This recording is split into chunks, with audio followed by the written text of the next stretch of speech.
জি জি, আমি যখনই আসি দোয়া করি এবং সবসময় আমার মনে হয় আমার শরীরে রক্ত মাংস একসাথে জড়িত আছে, আমার এরকম একটা মনের ভাব।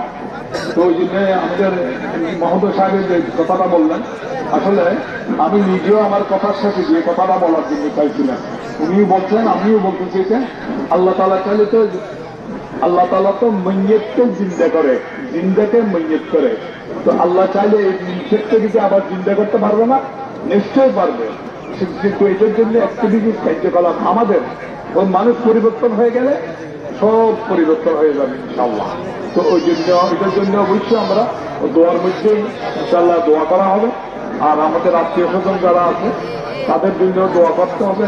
আর নির্দিষ্টের জন্য যাদের অবদান রয়ে গেছে তাদের জন্য ইনশাআল্লাহ দোয়া হবে।